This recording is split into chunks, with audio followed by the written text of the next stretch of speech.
Alhamdulillah.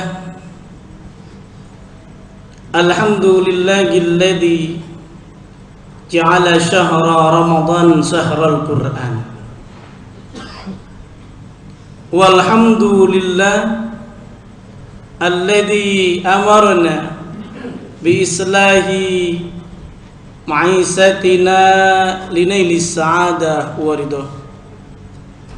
Allahumma faqihna fid din. Amin. Allahumma faqihna fid din. Allahumma faqihna fid din wa 'allimna at-ta'wil.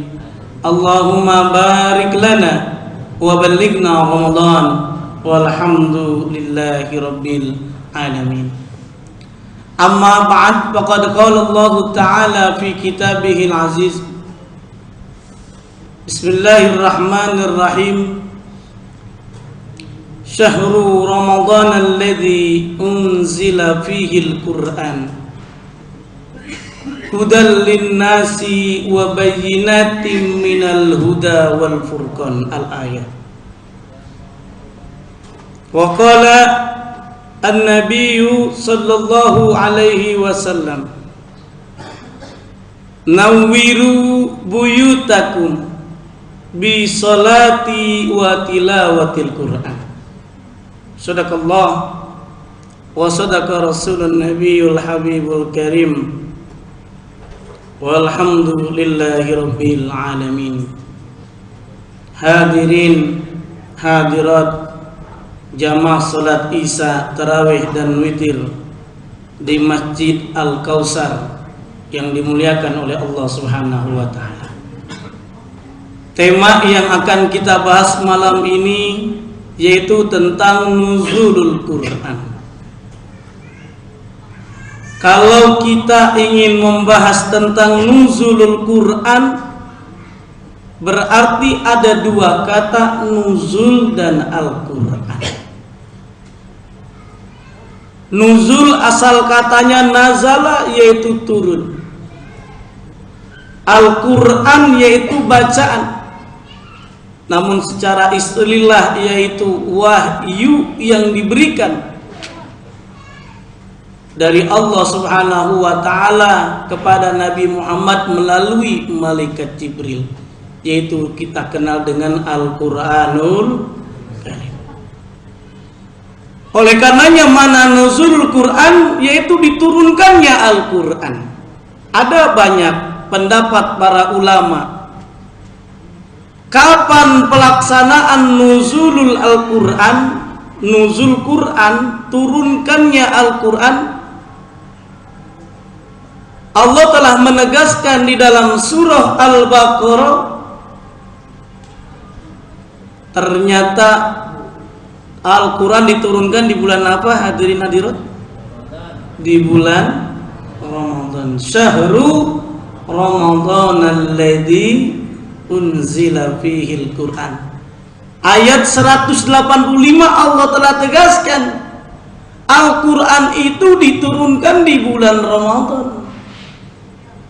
Makanya tidak dinyatakan Al-Quran diturunkan di bulan Muharram, di bulan Rabiul Awal, bulan-bulan yang lainnya, karena jelas dalam Al-Quran Al-Quran diturunkan di bulan Ramadan.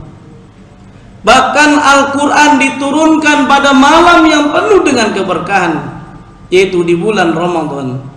Inna anzalnahu fi lailatin mubarakah. Kencang salah. Jadi sesungguhnya Al-Quran itu diturunkan pada malam yang penuh dengan keberkahan. Gimana enggak berkah ini bulan Ramadan, luar biasa. Orang jualan takjil aja lah habis tuh. Yang jualan bukan hanya muslim, non muslim ada nggak yang jualan? Berkah. Sepanjang jalan banyak tuh takjilan pada baris. Makanya bulan Ramadan, kalau para penggemar batu akik, saya kasih informasi, saya juga bawa pakai batu akik juga. Bapak-bapak yang seneng batu akik, mohon maaf, di bulan Ramadan enggak tren, enggak booming. kalah boomingnya sama apa? Batu es. Karena orang kalau mau buka puasa yang dicari batu akik apa batu es. Ibu-ibu nyari, apalagi kalau di rumah nggak bikin batu es. Kulkas lupa cari itu jam 2 jam 3. Di mana itu belinya? Bahkan coba lihat kalau batu akik cuma sekumpulan aja, kalau yang takjilan setiap jalan ada itu. Mau lebaran yang jualan orang muslim apa non muslim ada juga. Ya, orang muslim atau non muslim? Dua-duanya. Yang muslim yang jualan ada, non muslim juga ada nggak? Ada keberkahan yang luar biasa. Gimana enggak berkah? Ibu, bapak kalau nggak punya duit gampang, saya saranin ke masjid aja. Emang kenapa? Takjilan gratis. Ada juga masjid yang nyiapin sahur. Ada gratis kan? Alhamdulillah. Ada nggak di bulan selain Ramadan yang gratisan? Jarang.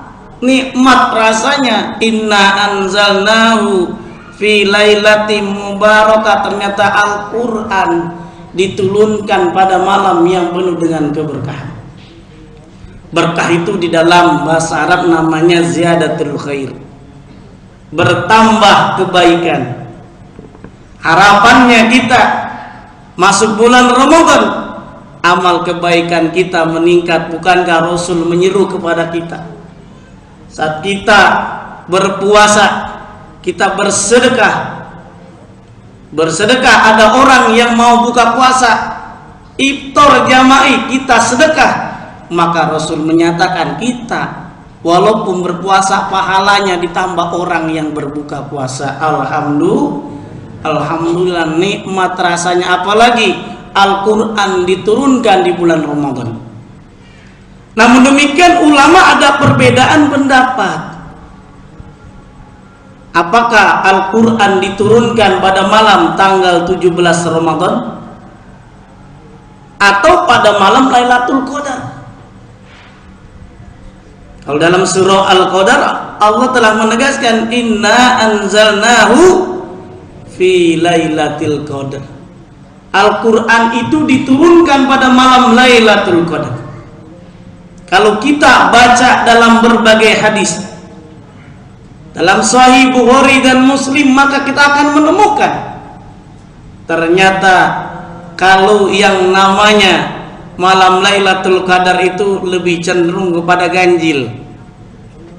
Tanggal di atas tanggal 20, 21, 23 dan seterusnya.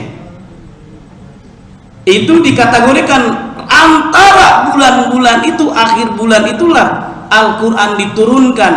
Makanya inilah yang dinyatakan oleh Ibnu Abbas. Namun ada juga yang menyatakan di Indonesia ini Al-Quran diturunkan tanggal berapa? 17 Ramadan. Kalau sesuai dengan ayat Al-Quran ini juga dianggap kurang tepat bagi para muhaddisin.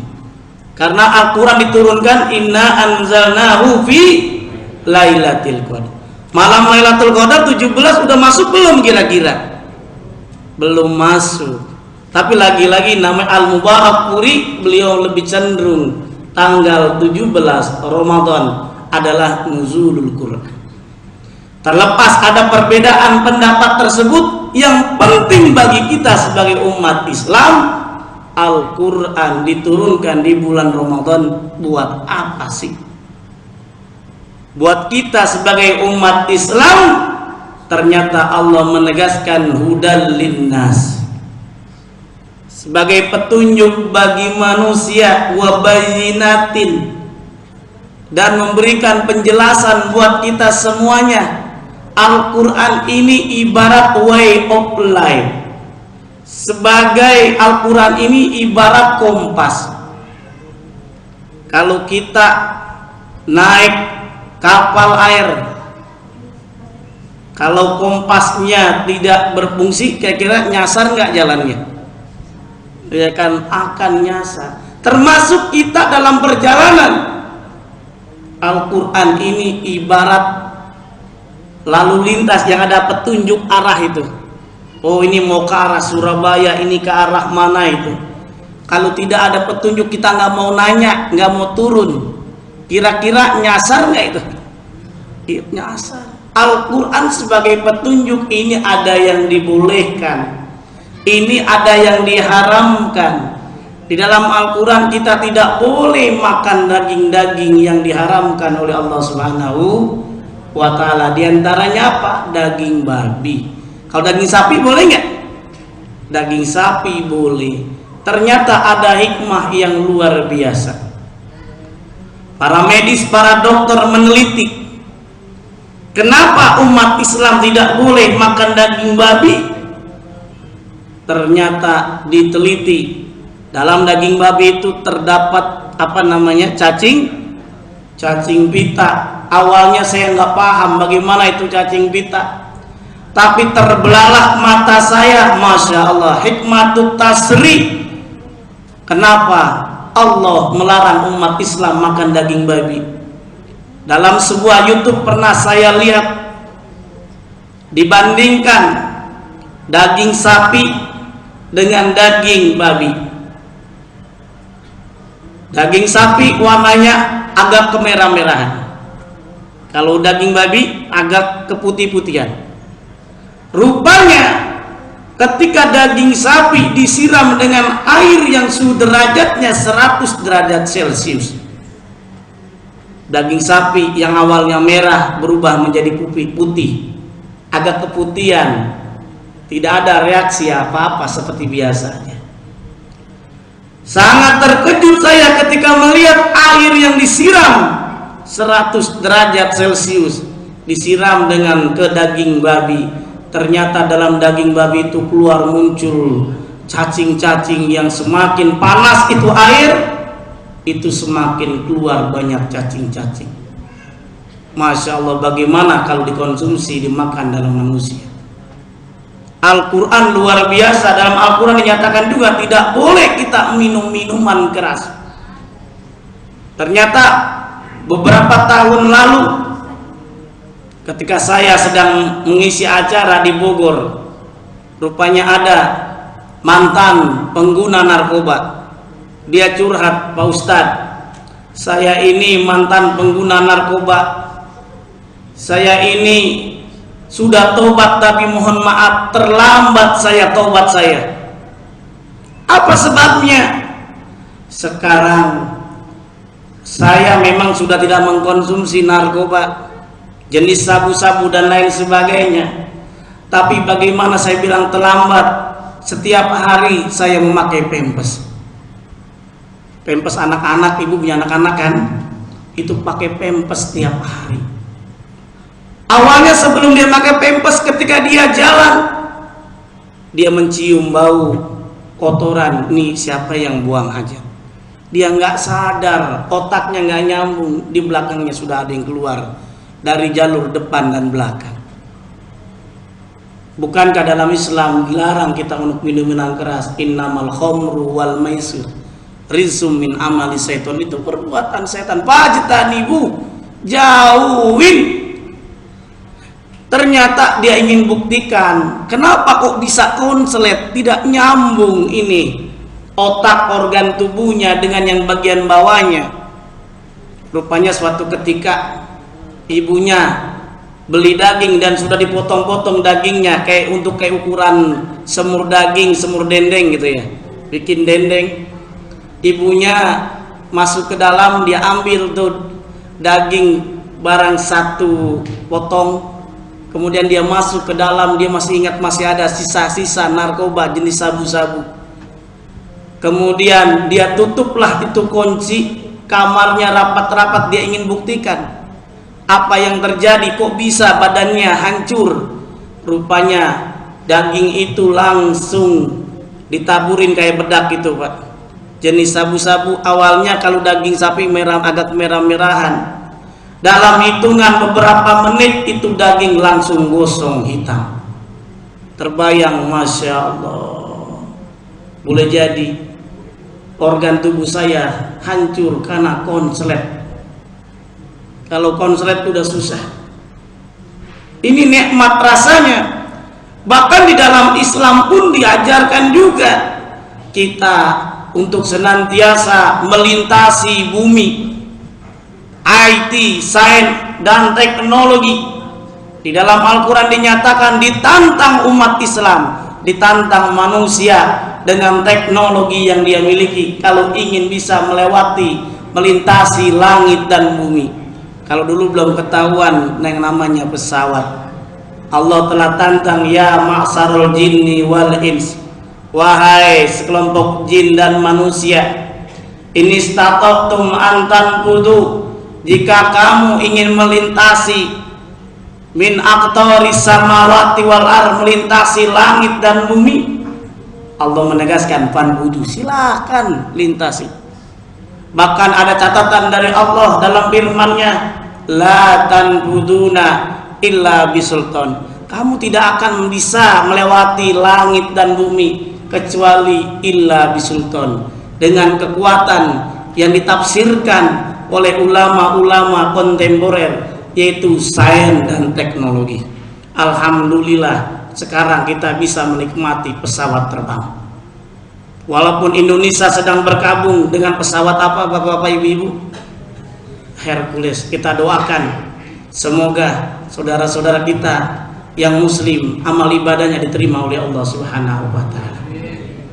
Hadirin hadirat yang dimuliakan oleh Allah Subhanahu wa taala, apa yang kita pahami kalau Al-Quran bukan hanya dibaca? Ini Ramadan, kita bisa belajar. Al-Imam As-Syafi'i memperlakukan Al-Quran saat Ramadan luar biasa. Dalam riwayat dinyatakan menghotamkan Al-Quran satu hari itu 2 kali khotam. 2 kali khotam itu dibaca saat bacaan sholat beliau. Satu hari khotamnya 2 kali. Kalau sebulan 30 hari berapa kira-kira Pak? 60 kali. Kita berapa kali udah khotamnya? Alhamdulillah, pokoknya begitu dah gitu ya. Tapi mudah-mudahan kita udah ada yang khotam 2 kali, amin. Ada yang 3 kali. Anak saya Pak khotam sampai 4 kali Pak, alhamdulillah. Padahal usianya masih 8 bulan, bukan khotam dibaca, dibalik-balik aja Al-Qurannya. Tetapi alhamdulillah masih kecil udah bisa gitu ya. Nanti tinggal diajarkan aja. Nah, kita diingatkan, Iqra, bacalah. Bukankah wahyu pertama kali diturunkan yaitu surah Al-Alaq, bacalah. Baca itu yang secara sederhana kita baca Al-Quran. Warattilil Qur'ana tartila, baca Al-Quran dengan tartil, jangan pakai langgam Jawa. Kalau pakai langgam Jawa, kalau nanti baca sholat repot nanti. Ada imamnya ganti Betawi, langamnya Betawi. Yang Madura jadi Madura, karena dibolehin misalkan. Maka ada yang diganti, saya ganti.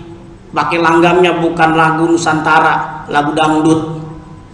Kan kacau ini. Baca Fatihah seharusnya iyyaka na'budu wa iyyaka nasta'in, dirubah iyyaka na'budu wa iyyaka nasta'in. Di belakang mamanya joget semuanya. Kacau nggak kira-kira? Masya Allah. Warattilil Qur'ana tartila, baca secara tartil sesuai dengan makharijul huruf, bukan dipaksakan dengan langgam yang ada. Walaupun ada juga ulama yang membolehkan asal sesuai. Ini kan kebanyakan baca Qur'annya dipaksakan langgamnya, bukan Al-Qur'annya langgamnya disesuaikan dengan makharijul hurufnya, tapi terbalik. Ustaz, saya belum bisa baca Al-Quran, usia udah 60 tahun. Nggak usah malu, Iqra, baca, belajar. Ta'allam, belajar kita. Baca, kalau dulu saya ngaji kan ngeja itu. Kalau sekarang kan metodenya Iqra, qiraati udah langsung ya Pak ya. Bata begitu kan, maya begitu. Nah ini dulu saya ngeja. Metode ngejanya gimana? Alif kasro i hapataha iha. Mim patah mata patata lam do malu mata. Ibunya lagi kesel sama suaminya, anaknya minta ajarin karena kesel. Ya udah sini mama ajarin. Bapak tabak lam do malu babalu. Nggak apa-apa, ngeja dulu, belajar, nggak usah takut. Utlubul ilma minal mahdi ilal lahdi. Belajar Al-Quran, syukur-syukur bukan hanya dipelajari. Fa'lam bi annal ilma bit ta'allumi, dengan belajar kita pahami artinya, kemudian wal hifdi, dihafalin. Jangan cuman sholat kita hafalnya surah Ikhlas doang, akhirnya jadi imam subuh Ikhlas atau Ikhlas sama Al-Kafirun. Akhirnya kan jamaah anak kecil udah pasti tahu ini pasti Pak Iqbal bacanya ini imamnya Al-Kafirun, Al-Ikhlas Al-Kafirun. Dia baca benar yang pertama Al-Kafirun, yang kedua pasti Al-Ikhlas. Ternyata karena kedengaran tuh anak kecil lagi pada ngomongin tuh imam, akhirnya diganti surah Al-Kausar. Surah Al-Kausar ini masjid apa ini? Al-Kausar, telaga kenikmatan. Dia baca Bismillahirrahmanirrahim. Inna a'tainakal kautsar fasholli li rabbika wanhar. Inna, wah pakai gaya katanya mantap. Inna, lupa dia sampai 3 kali inna. Di belakang makmum jawab inna lillahi wa inna ilaihi rajiun, karena imamnya kagak apa ngikutin inna lillahi wa inna ilaihi rajiun, bubar sholatnya. Makanya pelajari, bukan hanya pelajari, hafalin dah minimal Al-Quran. Kalau kita bacanya Ikhlas zuhur Ikhlas, asar Ikhlas, maghrib Ikhlas, isya atau malaikat pasti Pak Iqbal bacanya Ikhlas lagi, udah hafal. Ya Allah, beda hadirin hadirat. Kita lihat di Arab Saudi, di Mekah, itu karena ada perhatian dari pemerintah. Gaji imam luar biasa gajinya. Imam Masjidil Haram, kalau kita lihat di internet, di Google kita cari berapa gajinya, ada yang bilang 150 juta sebulan sampai 250 juta sebulan. Di Indonesia ada nggak imam yang gaji segitu? Wajar aja kalau anak-anak kita ditanya ada nggak yang cita-cita jadi imam masjid, ada nggak Pak kira-kira? Jadi imam musola ada nggak? Karena kenapa? Tidak ada perhatian dari masyarakat, pengelola masjid, imam nggak digaji. Akhirnya karena nggak digaji, Ikhlas, bacanya Ikhlas. Ya Allah, kita hafalkan ta'alam, kemudian bil hifzi wal itqon. Itqon tuh diulang-ulang Pak, baca lagi, lama kelamaan kita akan hafal. Wattafahumi, pahami artinya, karena makna tadarus itu kita pelajari, kita saling mengoreksi, kita pahami artinya, sehingga makna nuzulul Quran ini bisa lebih bermanfaat buat kita semuanya. Sesuai dengan sabda Nabi, orang yang baca Al-Quran nanti saat mereka meninggal dunia maka akan mendapatkan pertolongan karena kita baca Al-Quran. Iqra'ul Quran fa innahu ya'ti yaumal qiyamah safi'an li ashabi.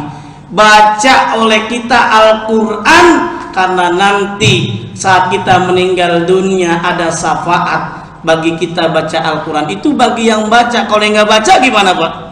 Nggak dapat. Ada juga yang curhat, Ustadz, saya ngamalkan apa kata Ustadz. Kita harus menghormati Al-Quran, menjunjung tinggi Al-Quran. Sampai-sampai Pak Ustadz, saya Al-Quran karena nikahnya dengan Al-Quran, mas kawinnya Al-Quran saya taruh di tempat yang tinggi sampai nggak bisa terjangkau. Karena ditaruh tempat tinggi yang tak terjangkau, akhirnya nggak pernah dibaca, akhirnya nggak pernah dibuka. Akhirnya itu Al-Quran ada capnya. Apa capnya, hadirin hadirat? Capnya pakbul. Tahu pakbul, ditepak ngebul. Apa sebabnya? Nggak pernah dibaca. Bahkan Nabi menyatakan kalau rumah kita baca Quran itu akan bercahaya. Nawiru buyutakum bisolati wa tilawatil Quran. Ini alhamdulillah saya lihat nih jamaah-jamaah Al-Kausar wajahnya bercahaya semuanya. Amin. Mudah-mudahan kita termasuk min ahlil Quran, orang yang baca Al-Quran. Bukan hanya baca Al-Quran, kenapa jamaah semuanya mukanya bercahaya? Ada lampu, jadi kan bercahaya. Baik, ini saja yang bisa saya sampaikan, karena mudah-mudahan kita sekali lagi dalam memperingati nuzul Quran bukan hanya memperingati proses bagaimana Al-Quran diturunkan kepada Nabi Muhammad Sallallahu Alaihi Wasallam, melainkan bisa kita praktekkan dalam kehidupan sehari-hari. Karena terakhir Nabi Muhammad senantiasa ditanya oleh para sahabat. Aisyah ditanya, ya Aisyah, bagaimana akhlak Nabi? Ternyata Aisyah menjawab, kana khuluqu Al-Quran. Akhlak Nabi adalah akhlak Al-Quran. Sahabat bingung, gimana maksudnya? Ternyata kita suruh baca surah Al-Mu'minun ayat 1 sampai ayat 11. Qad aflahal mu'minun alladzina hum fi salatihim khashi'un walladzina hum 'anil lagwi mu'ridun walladzina hum lizakati fa'ilun ila akhiri. Akhir kata dari saya, ikan sepat, ikan gabus, ikan lele direndam di air tawar ditambah daun katun. Ceramahnya lebih cepat, lebih bagus, jangan bertele-tele, karena saya lihat jamaah udah pada lapar dan ngantuk. Wassalamualaikum warahmatullahi wabarakatuh.